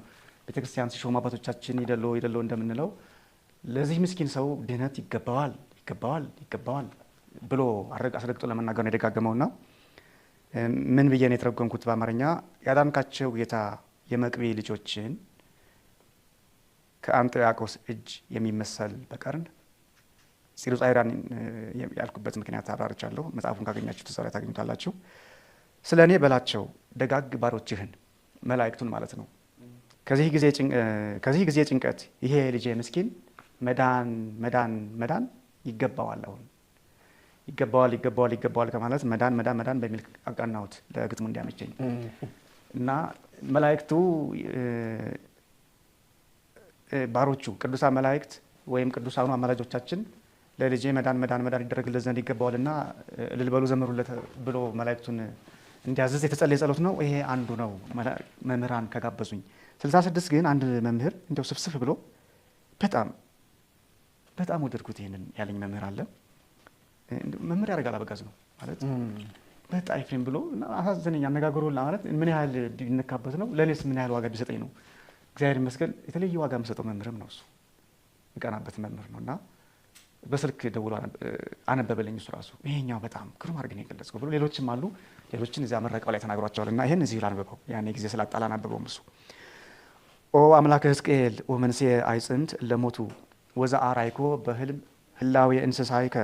ህላዌ እንስሳከ አርባይቱ እግዚአብሔር ገጸከ አርኤኒ ለለ ሰዓቱ መንበረከኒ ዘይነቅ እምታይቱ ባህረተ ደሞ ግሩመ ዘክሌፍኖቱ የሕዝቅኤል አምላክ ያጽማቸው ትንሣኤ በስምህ ለሞቱ በህልም ያሳየኸው አኗኗራቸውን የእንስሳ አራቱ አምላኬ ክብርህን ለባሪያ ያሳየ ሲደርስ ሰዓቱ ጥልቁ መንበርህን ባለመንታ መንገድ ረቂቅ ስሪቱ አስፈሪ ቢሆንም አይቼው ልደነቅ አስገባኝ ከቤቱ እና ግሩም ብሎ አደነቀ። እሱ ከወደደው እንግዲህ በደንብ ሰምሮልኛል ማለት ነው። እንዲህ ያሉ ሰዎች ወደዷቸው። እኔ ያው ሰው እንዳቅሙ አይደለ። እኔ እንደው በቃ ሙከራዬን አድንቄ ያነበውና ተመስገን ቀንተውኛል ብዬ ነው የማስበው። እንዲህ ባላረገው ኖሮ ምለው ደግሞ ይኖራል። በሚቀጥለው እትም ቃላት አስተካክዬ ደግሞ ማሻሽለው ይኖራል። ግን እንዲህ ሆኖ ራሱ የሰመረልኝ ስራ ተናገሩ ድንቅ ስራውን መስክሩ ታምሩ ለዓለም ነገሩ። ዛሬ ዲያቆን ኤፍሬም የኔ ሰው በብዙ ጽሁፎቹ በብዙ ማህበራዊ ድረገጽ በተለያዩ ነገር የምናውቀው እንዲሁም ደግሞ በርካታ ነገሮችን በተለይ በማህበረ ቅዱሳን ረጅም ጊዜ ቆይቷል። ብዙ አበርክቶችን አበርክቶ ነው። በዛ ዙሪያ አልጠየቅነው። ከምስጋና ጋር ደግሞ ብዙ ሪኮመንዴሽን ፔፐሮችንም አይተናል። በትምህርት ቤት፣ በዩኒቨርሲቲ፣ በስራ ቦታ የተማርከው ደግሞ ኤቲክስ ነው፣ ስነ ምግባር እና ግለሰቦች ናቸው ስለአንተ እየጻፉ ሪኮመንድ እየሰጡ ያረጋገጡልህ። በተለይ አንድ ሙሐመድ ማን ነበር? ይማም በሱ ላይ የተለየ ትውስታ አለ? በጣም አለኝ። ባህር ዳር ዩኒቨርሲቲ። አዎ እንኳን አነሳው እንዴ የት ይጀል እናገሩ ምለው ጉዳይ ነበር የሚገርምህ። ማህበረ ቅዱሳን ስላነሳህ ማህበረ ቅዱሳን የሙያ ቤቴ ነው። አንዳንድ ግለሰባዊ ጉዳዮች መቼስ የትኛውም ተቋም ላይ ስለሚኖር ቅሬታዬን ስገልጽ ሰው ተቋሙን የምነቅፍ እየመሰለው የሚሰናከል ሰው አለ። እንደሱ እንዳይረዳብኝ ይሄንን ፕሮግራም ይሄን መርሃ ግብር የሚከታተል የትኛውም ሰው ማህበረ ቅዱሳን የቤተክርስቲያን ማህበር ነው። እኔ የቤተክርስቲያን የሆኑ ሰዎችንም ተቋማትንም አልቃወምም፣ ተቃውሜም አላውቅም። እንደዛ ከተቃወምኩኝ እኔ ክርስትና ምኑ ላይ ነው? ከቤተክርስቲያን ውጪ የሆኑትንም ቢሆን መቃወም ሳይሆን እንዲመጡ ማድረግ ነው እንጂ ማሳደድ ማዋከብም ተገቢ አይደለም። እንደዛ አይነት ሰውም አይደለሁም እኔ እንደው ቢሆንና እኮ ቢሳካልኝ ሁሉም የሄደው ሰው እንዲመጣ መጥቶ ባይ ሁላ መመኝ ነኝ እኔ። ገሌ እንደዚህ ሆነ ገሌ እንደዚህ ሆነ እየተባሉ ከዚህ ከቤተክርስቲያን የወጡ ሰዎች ራሱ መጥተው አምላክ መልሶኛል ብለው ሲዘምሩ ማየት የመናፍቅ ሰው ነኝ። እንኳንስ አገልጋዮችን ላሳድድ ለወጋ እኔ ለምን ተወጋው ብዬ ከመጮህ በቀር እና እንደዚህ አይነት ሰው አይደለሁም። አሁን ስለ ራሴ መናገር እንዳይሆን ተገቢ አይደለም ነው። ተቋሙን መተቸት ተገቢ አይደለም። ተቋሙ ብዙ ዋጋ ይከፈሉ ለቤተክርስቲያን ራሳቸውን አሳልፎ የሰጡ እንደ መምህር አረጋል አበጋዝ አይነት ያረጋል አበጋዝን የሚያውቁት ማህበረ ቅዱሳን ነው። ራሱን የሰጠ ለቤተክርስቲያን እድሜ ልኩን ቃል እግዚአብሔር ሲያስተምር ሲጽፍ ከመናፍቃን ጋር ያው ውጊያ ሳይሆን ቤተክርስቲያንን ለማስከበር የሚሞግት ክብሩን ራሱን አጥቶ ማለት ዝም ቢል ይችላል መኖር ይችላል እንደማንም ሰው። ግን ሰው ይጠላኛል ሳይል ሀቁን እየተናገረ የሚጽፍ የሚናገር የሚሰብክ እሱን የመሰለ ሲያወቁት እኔ በማህበረ ቅዱሳን አማካኝነት ነው። ሌሎችም አሉ ብዙ ሰባኪያን ወንጌል እነ መምህር ብርሃኑ አድማስን፣ ቀሲስ ደጀኔ ሽፈራውን፣ ዲያቆን ዳንኤል ክብረትን የመሳሰሉ ስማችሁን ያልጠራኋቸው ይቅርታ ስለማላውቃችሁ ነው። እነዚህን የመሳሰሉ አንጋፋ መምህራንን ያወቅ ነው። ሌላው የግል ህይወታቸው የራሳቸው ጉዳይ ሆኖ ግን በቤተክርስቲያን አገልግሎት ያወቅናቸው በማህበረ ቅዱሳን አማካኝነት ስለሆነ ማህበረ ቅዱሳን ከዚህም ባሻገር በገዳማት በአብነት ትምህርት ቤት በግቢ ጉባኤ ብዙ አስተዋጽኦ ስላበረከተ እሱ መቃወም አልችልም። በግለሰብ ደረጃ ግን ያስቀይሙኝ ሰዎች አሉ። በግል መግራቸዋለሁ፣ አስቀይማችሁኛል ብያቸዋለሁ። ይቅርታ ይጠይቁኛሉ፣ ያልጠይቁኝም አሉ። እኔ የበደልኳችሁ ካላችሁ በዚህ አጋጣሚ ይቅርታ አድርጉልኝ። የበደላችሁኝንም ይቅር ብያቸዋለሁ። እሺ ከዚህ በኋላ እየተወቃቀስኩኝ ሰውነቴን ማቁሰል አልፈልግም። በክፋት ምን ያህል ልብ እንደሚደማ እኔ ራሴ ተምሬያለሁ ከህይወቴና ይሄው እዚሁ ይቅርታ እናትቻለሁ። ያስቀየምኳችሁ በምክንያት ነው። ምክንያት ካላሰማናችሁ ይቅር በሉኝ። አሁን መናገር የምፈልገው ማህበረ ቅዱሳን ጋዜጠኝነትን፣ ለፊደል መጠንቀቅን፣ የስነ ጽሁፍ ስርዓትን ይበልጥ መሰረቴ ቤተክርስቲያን ናት። ከሷ በላይ ምንም ማስተማር የለኝም። ከቤተክርስቲያን ቀጥሎ ማህበረ ቅዱሳን ማገልገሌ በማህበረ ቅዱሳን ሚዲያ ክፍል በሐመር በስማ ጽድቅ በአማርኛ ገጸ ድር ጽሁፎችን ማበርከቴ ያ ጽሁፌ ያንዳንዱ ጽሁፌ እየተማርኩበት ከኤዲቶሪያል ቦርድ የሚሰጠኝ አስተያየት እንዳሻሽል እንዳዳብር እያደረገኝ ምንም እንኳን በራሴ ጥረት ቢሆን ቅሉ የተማርኩት በስልጠና በምንም ያዳበርኩት ደግሞ ብዙ ነገር ስላለ ማህበረ ቅዱሳን ባለውለታዬ ነው። ይህንን እንዳልካድኩ ማንም ይወቅ። በዚህ አመሰግነዋለሁ። ያስከፉኝ ሰዎች ግን አስከፍታችሁኛል ብያለሁ እላለሁ። ያ የተለመደ ስጋዊ ጠባይ ነው። ላለፈው ይቅር በሉኝ። ወደፊት እንመካከራለን አስፈላጊነቱ። ይህንን መናገር የፈለግኩት ነገር ይዤ እድሜን አሳጠርኩኝ። ጸጉሬ ያለ እድሜ ተመለጠ፣ አንጀቴ ተቃጠለ፣ ጨጓራዬ ተጋጠ በመብሰልሰል ግል እንዲያርጉኝ በማለትና የሚሻለው ይሄ ነው። ስለዚህ እኔም ይቅርታ አድርጉልኝ፣ እናንተን ይቅር ብያቸዋለሁ። እንዳውም አመሰግናለሁ። ተቋሙ መጽሐፌን የሚያስመረቀልኝ ማህበረ ቅዱሳን አዳራሹን በነጻ ፈቅዶ ነው። አስተናጋጆችም የማህበረ ልጆች ነበሩ፣ ጽሕፈት ቤቱም ከጎኔ ነበረ፣ ሰብሳቢው ነበሩ፣ ጸሐፊዎችም ነበሩ። ስላከበራችሁኝ በእውነት እግዚአብሔር ያክብራችሁ። አመሰግናለሁ በጣም ለወሬ እዚሁ አመስግኝ አይደለም አብሬ በኋላም አመሰግናለሁ። አሁንም ላመስግን። ያን መርሃ ግብር በቀጥታ ስርጭት በማስተላለፍ ለዓለም ያደረሰልኝ ወንድማችን ብፁዕ አቡነ ቀውስጦስ መዋዘ ስብሐት የሚል ስያሜ ሰጥተውታል። የእርሳቸው ስለሆነ ስያሜው በእርሳቸው ስም ልጥራው። ራሱ ጥሩኝ ብሎ አይደለምና ያው ምናልባት ቅሬታ እንዳይኖር ሌላ አባት የሰጠው ስያሜ ስለሆነ መዋዘ ስብሐት ዲያቆን ዘማሪ ልዑል ሰገድ ጌታቸው እንግዲህ እግዚአብሔር በጤና በሰላም ጠብቆ ረጅም ዓመትን እንዲያኖር ምኞቴ ነው። ምንም አላደረኩልህም። የአንድ ተራ ሰው ሌላንተ ውለታ የምከፍል ሰው አይደለሁም፣ አቅምም የለኝም። ግን የቤተ ክርስቲያን ፍቅር አገብሮህ የአንድ ሰው ነፍስ አስጨንቆ ኤፍሬምን ፕሮግራም ለምን አላስተላልፍለትም ብለህ በራስህ ፈቃድ ካሜራ ውድ ነው፣ የቀጥታ ስርጭት ቁሳቁስ ያስታውቃል፣ ብዙ ጣጣ አለበት። ያን ሁሉ ተቋቁመህ ባለሙያ ልከህ መርሃ ግብሬ ስላስተላለፍክልኝ በቅድስት ቤተ ክርስቲያን ስም በእውነት ከልብ አመሰግናለሁ። እግዚአብሔር እንዳከበርከኝ ያክብርልህ። አመሰግናለሁ። እና ይሄ ነው የምለው። ወደ ባህር ዳር ልመለስ። ወደ ባህር ዳር ዩኒቨርሲቲ እንደው አልሳካልኝ ብሎ ያው የጤና እክል ምንም እየገጠመኝ ጥሩ ውጤት አላስመዘገብኩም። ከፍ ያለ ግሬድ ማስመዝገብ እፈልግ ነበረ። በሁለት ምክንያት አላስመዘገብኩም። አንዳንድ ያው ቀደም ሲል እንዳነሳውላችሁ ያ አንዳንድ መዘዙ ይሄ የጤና መታወኩ ምኑ ምክንያቱ ምንድን ነው የሚለውን ስለማላውቀው አላብራራም። ሰይጣን ያመጣው ነው ወይ ደግሞ እግዚአብሔር ለበጎ ያደረገው ሊሆን ይችላል። መዘዙን አላውቀውም ከምን እንደመጣ ብቻ ሰውነቴ አስቸግሮኝ ጥሩ ውጤት ባላመጣም አስተምሮኛል። ዩኒቨርሲቲው ግን ቁርስ ምሳ እራት እያበላ በንጹህ ፍራሽ ያስተኛ አስተማረኝ። ባለውለታዬ ነው ተቋሙ ራሱ። ተቋሙ ውስጥ ደግሞ በሚገርም ሁኔታ የሌላ እምነት ተከታዮች መምህራን ሳይቀር ይንከባከቡ ነበረ። ትሪት ማለት ይሄ ክብካቤ ስልህ ስሜቴን የመረዳት ክፍል ውስጥ አንዳንድ ጥያቄ ያነሳለሁ። ሃይማኖታዊ ጉዳይ ሲነሳት እከራከራለሁ። ምናልባት ክፍል ውስጥ የነበሩ ሰዎች ያስታውሱኛል። ፕሬዘንቴሽን ላይ ኦርቶዶክስ ቤተክርስቲያንን የሚቃወም ፕሬዘንቴሽን አንዴ ቀርቦ እኔ አውሬ ሆኛለሁ ክፍል ውስጥ። ልክ አይደለም ማለት ያ ያቀረበው ሰው የሌላ እምነት ተከታይ ነውና ጸበልን የሚቃወም ሀሳብ አነሳ መሀል ላይ። እሱ ቀለል አድርጎ ነው። አንዳንዶቹ ሰው ሲታመምባቸው ተሸክመው ጸበል ነው የሚወስዱት። ልክ አይደለም አይነት ነገር አነሳ። ስለ ህመምና ፈውስ የሚል አቅርብ ተብሎና እኔ ተቀየርኩ። ዛን ቀን ማለት እውነቱን ነጋገር ከተባለማ የእናንተ ሰዎችስ ሰው ታመመ እያሉ አይደል እንዴ ላይ የሚጨፍሩበት እየተነሱ የሚረግጡት የሚፈተፍቱት? ለምንድን ነው የማይሆን ነገር ውስጥ የምንገባው? ሌላ መዘዝ ተነስቶ አሁን እንደዚህ ተገቢ ነው ብዬ አይደለም። ፉክክሩ አስፈላጊ አይደለም። በርግጥ ግን ማቸ ሰው ሲነካ ይሰማዋል። ያደግክበት ቤተክርስቲያን ጸበሉ እምነቱ የዳንኩበት ነው፣ ደግሞ እኔ የተፈወስኩበት ነው። ከስጋው ደግሞ ቀጥሎ ትልቁ መድኃኒታችን ስጋው ደግሞ ነው፣ በነፍስም በስጋ ምንድንበት። እኔም ቆሜ የሚሄደው ቅድም ዘለየው ነው እንጂ ለዚህ ቁመት የበቃሁት ዛሬ በነፍስ ያገኛችሁኝ ቆርቤ ስላደኩ ነው። ደሙን ስለጠጣሁ ስጋውን ስለበላሁ ነው። ጸበል ስለተጠመቅኩ ነው። እምነቱን ስለተቀባሁ ነው። ሌላ መድኃኒት የለኝም ከዚህ ውጭ። ሌላ ተበተብ አላውቅም። እንደዚህ አይነት አላስተማሩኝም አባቶቼና ይሄን የዳንክበትን ቤት የሆነ ሰው ሲያጣጥልብህ ደስ አይልም። ያ ነው እንጂ ፍቅር ነው የሚበልጠው። በፍቅር ማሳመን ይቻላል። የሆነ ሆኖ ይሄን ስሜትን ስለማውቁ ነው መሰለኝ ይጠነቀቁልኝ ነበረ። ከሁሉም ግን መሐመድ ኢማም የሚባል መምህር ሙስሊም ነው። ምናልባት አሁን ዶክተር ወይም ፕሮፌሰር ሆኖ ሊሆን ይችላል። ጊዜው ስለቆየ 2005 ነው የተመረኩት። እንግዲህ 10 ዓመት 11 ዓመት ሆኖታል። እስካሁን ከፍ ያለ ማድረግ ላይ ደርሶ ይሆናል። ከዛ በኋላ አግኝቼው አላውቅም።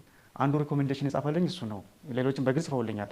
እስኪ ሪኮሜንዴሽን ጻፉልኝ ብያቸው በቃ ኤፍሬም እዚህ ትምህርት ቤት በነበረው እንቅስቃሴ የትም ቦታ ቢገባ ውጤታማ ይሆናል፣ ጥሩ ስራ ይሰራል ብሎ ስላመኑ ጽፈውልኛል ብዙዎቹ። አንዱ እሱ ነው።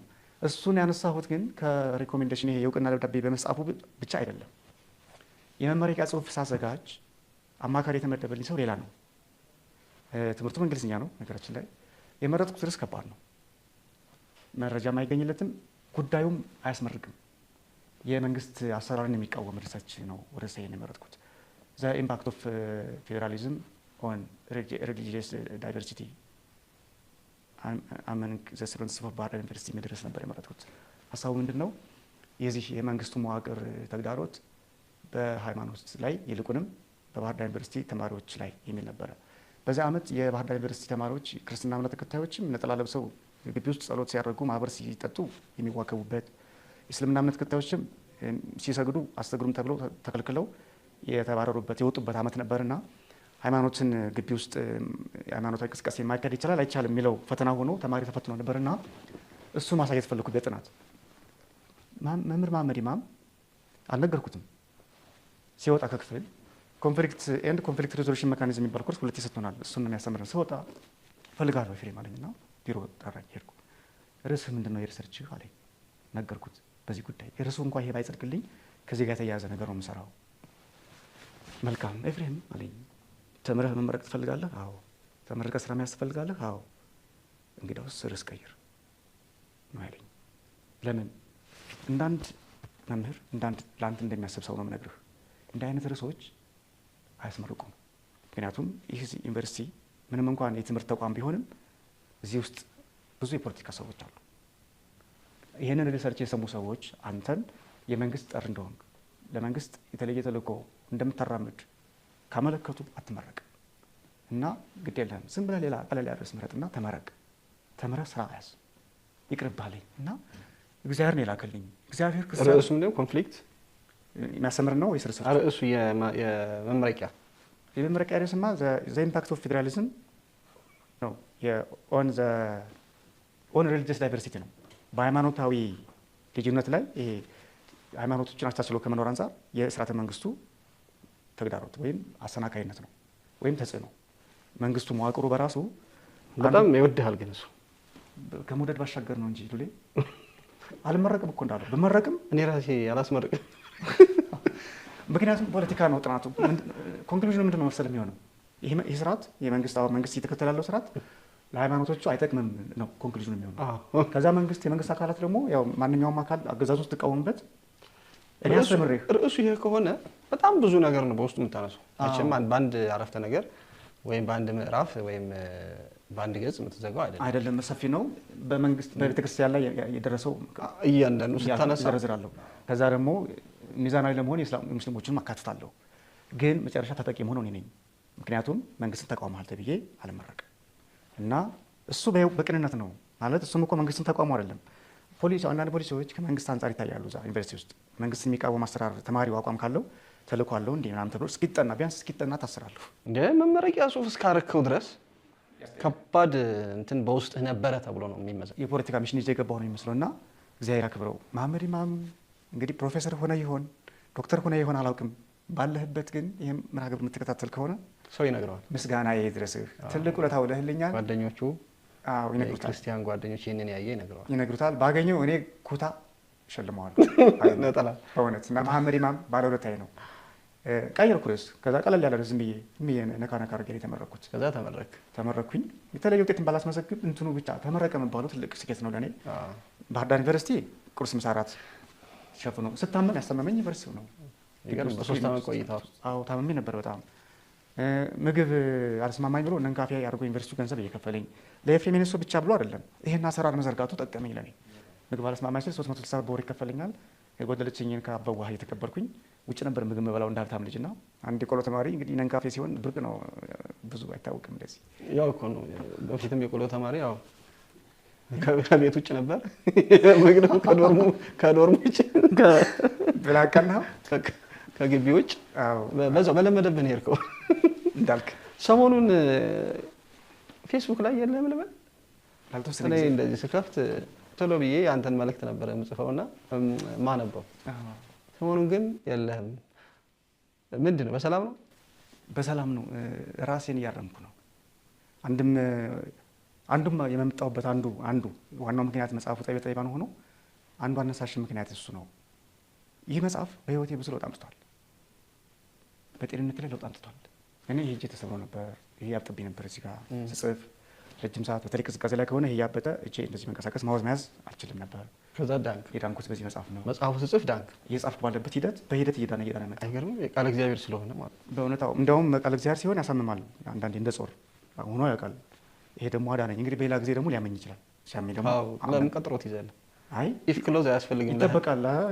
ለህመም ኢፍ ክሎዝ ይጠበቃል ይችላል። እንደ አይነት በጎ ስራ ሲመጣ የሚገርምህ ካልታመምክ እንትኑን አታውቀውም። ቃናውን ብዙ ታውቃለህ።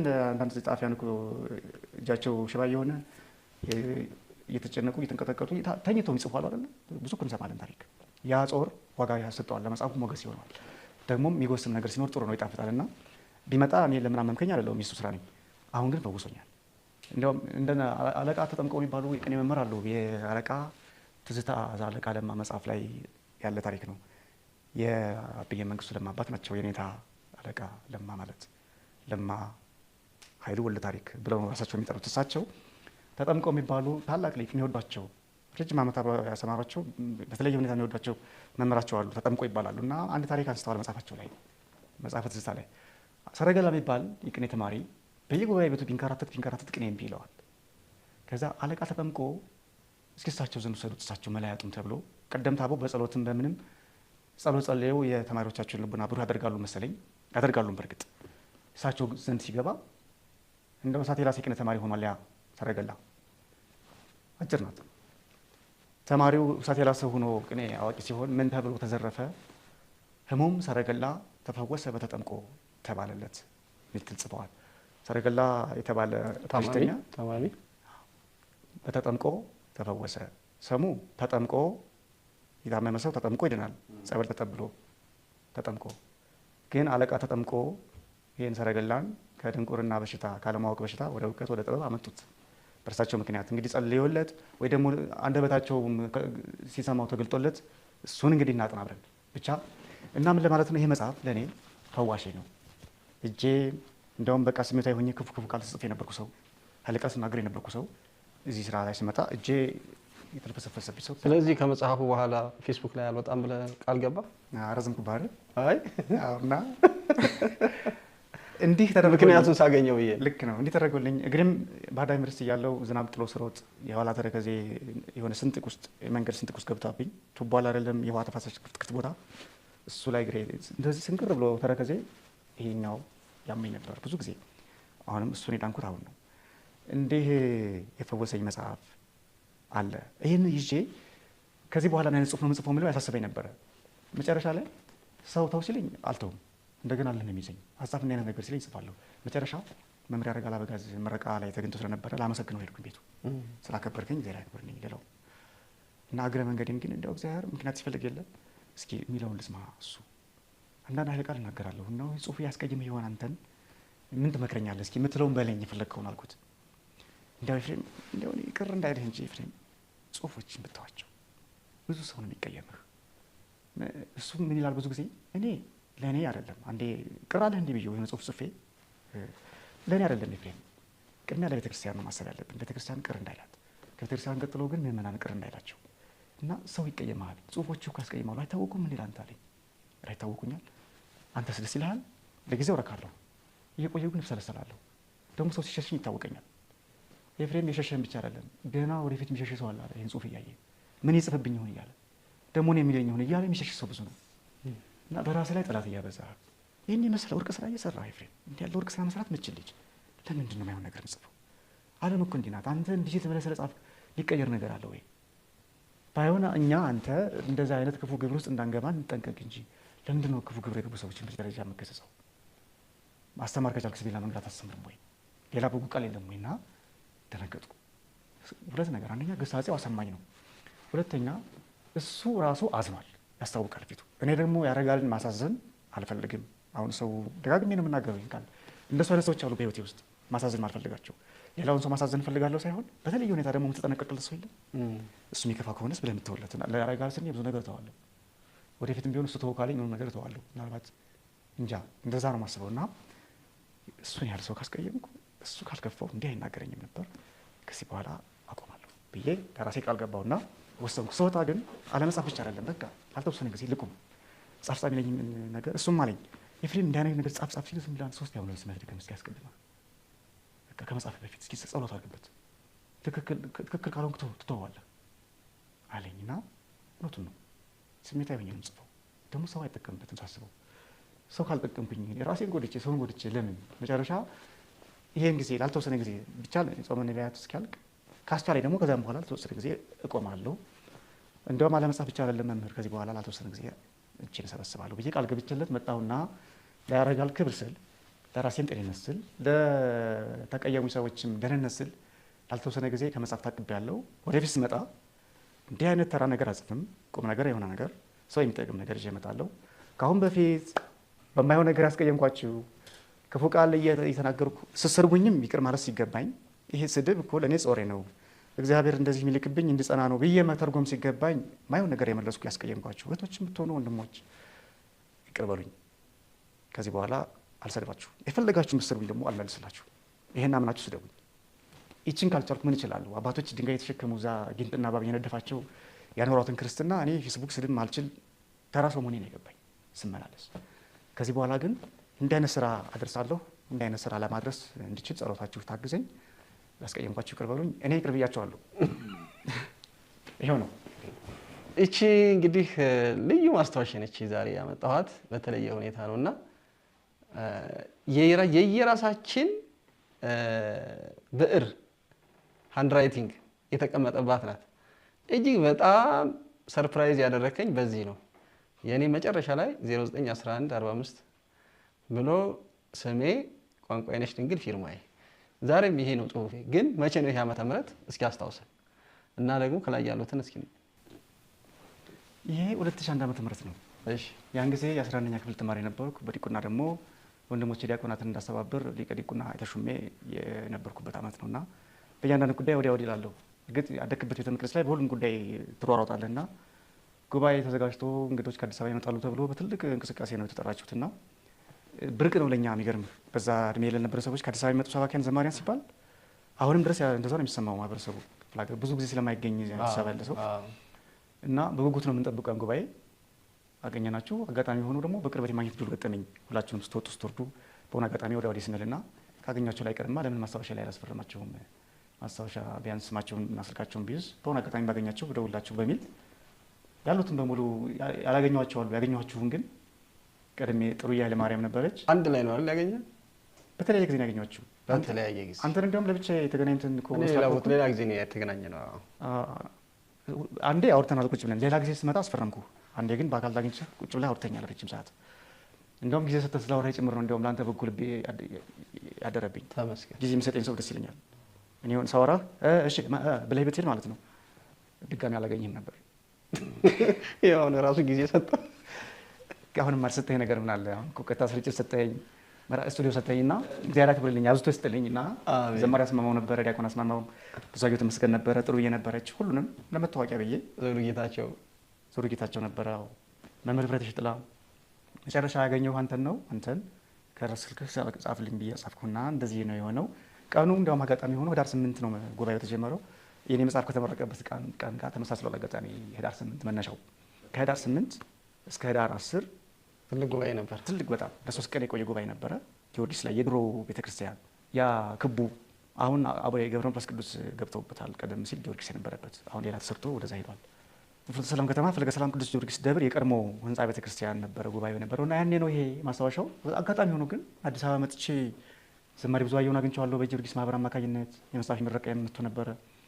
ሌሎችን ያላገኘኋቸው እንጂ ብዙአየሁን ዘውዱንም አላገኘሁትም እንጂ አንተን ብዙ ጊዜ አገኘሁ፣ በደንብ አገኘሁ። እግዚአብሔር ያክብርልኝ እና ያ ነው የሆነው እንዳይበዛ። በጣም እናመሰግናለን። እንግዲህ ዲያቆን ኤፍሬም የኔ ሰው እዚህ ድረስ መጥቶ በጣም ብዙ ነገሮችን አካፍሎናል። የህይወት ልምዱ እግዚአብሔር ያደረገለትን ነገር እስከዚህ ሰዓት የጠበቀውን ብዙ ነገር አካፍሎናል። እንደገና ደግሞ በቃ እጁን፣ አይኑን፣ አይምሮውን፣ ጆሮውን፣ ልቡን አንድ ላይ አስተባብሮ ያስቀመጠው የእግዚአብሔርን ይህን ድንቅ መጽሐፍ አበርክቶልናል። ውጭ ላላችሁ እዚህ ጋር የተጻፈው $30 ነው። ለኢትዮጵያውያን ደግሞ 400 ብር ነው። የት ይገኛል ለምትሉ ሰዎች ደግሞ ያው ስልኩ ተቀምጧል። በስልኩ ማግኘት ትችላላችሁ። እንዴት ነው? ልክ እንደ ሌሎቹ አማዞን ላይ መገኘት ይችላል። በዛ ተዘጋጅቷል። ውጭ ላሉ ሰዎች በተለይ አማዞን ላይ እንኳን የመጀመሪያ የተወሰነ ቅጂዎች አሉ። 3000 ኮፒ ነበር የታተመውና አንድ ወዳጄ 1000 ይሸጥላለሁ ብሎ አጋጣሚ ሆኖ ሳይሳካ ቀረ። እሱ ያሰበው ፕሮግራም ሳይሳካ ሲቀር ቶሎ አላለቅምና የተወሰነ ቅጂ እርግጥ ብዙ ተሽጧል። ወደ 500 የሚሆኑ ቅጂዎች አሉ። እነዚህ ሲያልቁ ከዛ በኋላ ወደ አማዞን እንመጣለን። አስቀድመን አማዞን ሽያጭ ከተጀመረ ግን ይሄ የታተመው ስለማይሸጥ መጀመሪያ የታተመው ይልቅና ከዛ በኋላ እንዲያውም አንዳንድ ማሻሻያዎችን አድርጌ መምህራን የሰጡኝ አስተያየትም ስላለ የተለየ ግድፈት አልተገኘበትም፣ እግዚአብሔር ይመስገን። ግን የፊደላት የቃላት አንዳንድ ቦታዎች ላይ የተዘለሉ ፊደላትም እነሱን አስተካክዬ በድጋሚ ያሳትመው ያኔ ሙሉ በሙሉ ሊሆን ይችላል። እንዲያውም መጽሐፍ ይዘው ተሸክመው መዞሩ ትንሽ ፈትኖኛልና እባካችሁን ግዙ ማለቱም ሌላ ፈተና ስለሆነ በሚቀጥለው ሙሉ በሙሉ ሊሆን ይችላል፣ ወደዛ ልገባ እችላለሁ። አሁን ግን እነዚህን ቅጂዎች ግዙኝ ለማለት ነው። ዛሬ ግዙኝ እላለሁ። ባለፈ ምረቃ ላይ ግዙኝ አላልኩም።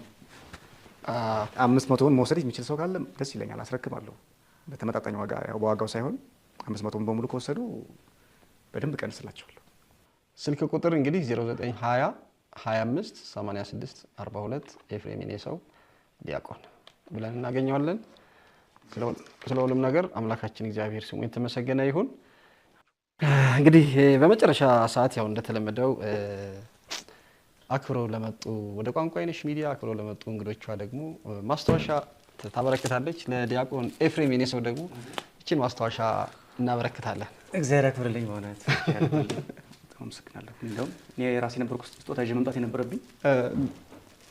ትገለጥ ወይስ ቤት? ምናልባት እንደው ብናየው አላየ ነው አብረን ብናየው እሺ ነው እንደታሸገ ሄድ አሬታ የማይገለጥ ሸሸግ የለም ተብሏል። ደስታውንም ወይም ደግሞ አብረን ብንጋራ ደስ ይላል። ወዳጄ ያክብርልኝ። በእውነት ያክብርልኝ በጣም ደጋግመህ ቅዱስ ጊዮርጊስን ፍኖተ ሰላም ቅዱስ ጊዮርጊስ እኔ መጥቼ ደግሞ ደጁንም ረግጫለሁና የጊዮርጊስ ልጅ ነህ፣ በዛው ነው ተወልደ ክርስትና የተነሳው። አዎ የተወለድኩበት ወጣ ያለች ገጠር መንደር ናት። ክርስትና የተነሳሁት ጊዮርጊስ ነው ብለውኛል። ጊዮርጊስ የሚገርም ነው። ያደግኩት እዛው ምስጢር ያየኸውም እዛው ነው። እዛው በድቁና ባታ ቤተክርስቲያን አለች። እዛው ነው ያየሁት። ከዛ ደግሞ ያው ያገለገልክበት ነው። እንግዲህ ስለዚህ ሰማዕቱ ቅዱስ ጊዮርጊስ እንግዲህ ለእኔ በዕለተ ቀኑ የተወለድኩት ጊዮርጊስም ምን የሚወድልኝና የጊዮርጊስ ልጅ ደስ ይለኛል። የሚገርም አጋጣሚ በጣም እንደውም መሀል ላይ ያላነሳ ነው ለካ ረስተነው ኖሮ ጊዮርጊስ እንደ ቅርብ ሰው ጊዮርጊስ ብዬ ሁላ ጠይቄ የሚደርስልኝ ነው። እንደዚህ በአካል ማናገር አይደለም፣ እዛ ደረጃ አልደረስኩ፣ ግን በመልእክት ይደርስልኛል። በዛ አጋጣሚ ልናገር እንደውም መሀል ላይ ያላነሳሁትን በጣም ከከፋኝ ለወንድም ወዳጅ ብዬ የምናገራቸው ሰዎች አሉ። አንዳንድ ጊዜ ግን ያስደስቶኛል ያልኳቸው ሰዎች እንደገና ያስቀይሞኛል። ይገርም ሳላስበው መጨረሻ ምን ወሰንኩኝ፣ በቃ ለጊዮርጊስ መናገር ጀመርኩ እና ቸገረኝ ብዬ ለሰው አልናገርም። እኔ በጣም በህይወት የምፈራው ችግሬን ሰው እንዲያውቅብኝ አልፈልግም። ጊዮርጊስ ብር የለኝም እላለሁ ሁላ። እንኳንስ ሌላውን ተው፣ መንፈሳዊ ጉዳዩ እንደተጠበቀው ነው፣ አማላጅነቱ ከሚገርመኝ ግን ሁለቱን ታምራት ግን መናገር አለብኝ። እድል ሌላ የለኝም እና አንደኛው እዛው በዲቁና እያገለገልኩ እያለ እኔ ትንሽ አስተያየት ላይ ደፈር አደርጋለሁ። አስተዳደር ጉዳዮችን በመንቀፍ ምክንያታዊ ሆኜ ነው፣ ግን ስሜታዊ ሆኜ አልናገርም።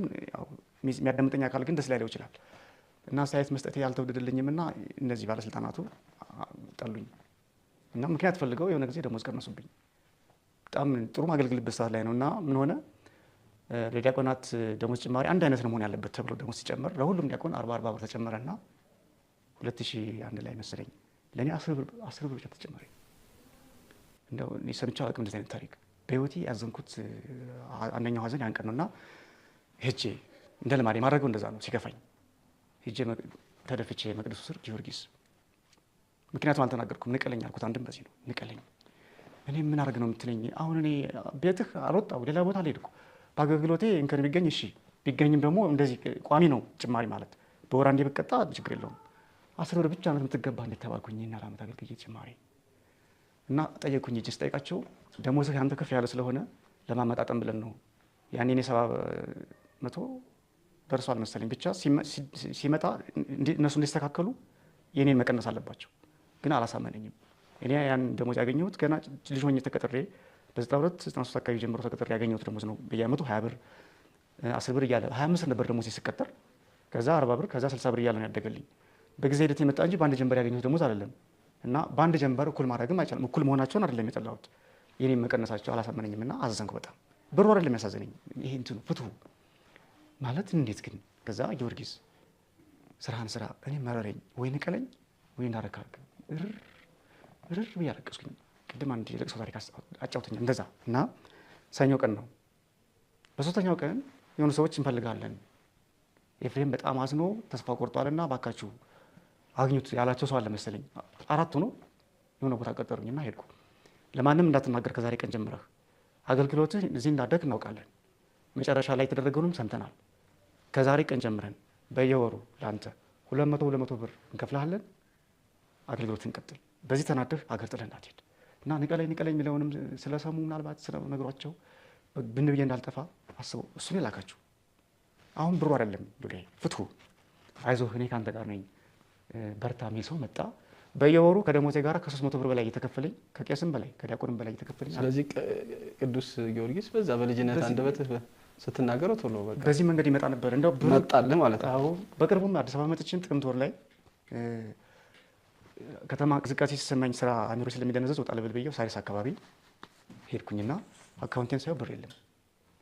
አሁን ደውዬ ብር አስገባልኝ የሚለው ሰው እናቴ ነበረች። እናቴ የሰጠችኝ ብር ጨርሳለች። መሬት ሽጣ ብር ሰጠኛለች። ብሩን ጨርሼዋለሁ። ተደጋጋሚ ችግራታለሁ። ይሉንታ ማጣት ነው ደግሞ አሁንም ስላኪልኝ ማለትና አልጠይቃትም እሷን ዝም ብዬ የተጓዝኩ። ጊዮርጊስ ግን አሁን ብር የለኝም እንዴት ነው የምታደርገኝ? እኔ አላውቅም ከየትም ብላ አምጣ ብቻ ነው ያልኩት። ይሄ ማወራው መንገድ ላይ ነው። ቤተክርስቲያን የምሄድበት ቀን አለ ሲከፋኝ እሱ ያለበት ቤተክርስቲያን ሄጄ ተሳለሜ መቃብር አካባቢ ቁጭ ብዬ እመጣለሁ። ያኔ መንገድ ላይ ነው ዝም ብዬና እንግሊዝ ሀገር የምትኖር ልጅ ስሟን ነው የማውቀው፣ በፌስቡክ ነው የምትተዋወቀው። ከዛ በውስጥ መስመር ምናልባት 4 ቀን ምናምን በኋላ ነው ዲያቆን ኤፍሬም ሰላምነህ መጽሐፍ እያዘጋጀ ነው ሲባል ሰምቻለሁ እና 10,000 ብር ስለበጀትኩ አስገባላለሁ ከቀናት በኋላ ትወስዳለህ የሚል ቴክስት ጻፈችልኝ። ብር አልቀበልም ከሰው ያን ቀን ግን የኔ እህት እኔ ብር ሲልኩልኝ ሰው አልቀበልም ነበር። አሁን ግን ብር በምፈልግበት ሰዓት ስለመጣሽ እቀበልሻለሁ፣ እግዚአብሔር ያክብርልኝ፣ ያገኘሁሽም በዚህ ነው ብዬ ነገርኳት። ጊዮርጊስን ብር ፈልግ ብዬው ነበረ እሱን የላከሽ አመሰግናለሁ ብዬ 10,000 ብር ተቀበልኩ። ብር ሁላ ይልካል ነው ሌላውን ተው። ይሄ የድህነት የቤዛውን የአማላጅነቱማ እሱ ቅዱሳን ግዴታቸው ነው፣ መቼ መንፈሳዊ አደራቸው ነው።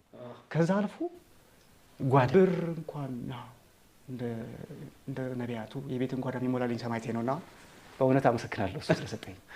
ይኖራል መቼም ደግሞ ስትጨምረው ደግሞ ደስ ይላል። አንድ አለኝ 2 ይሆናል። ያክብርልኝ፣ አመሰግናለሁ።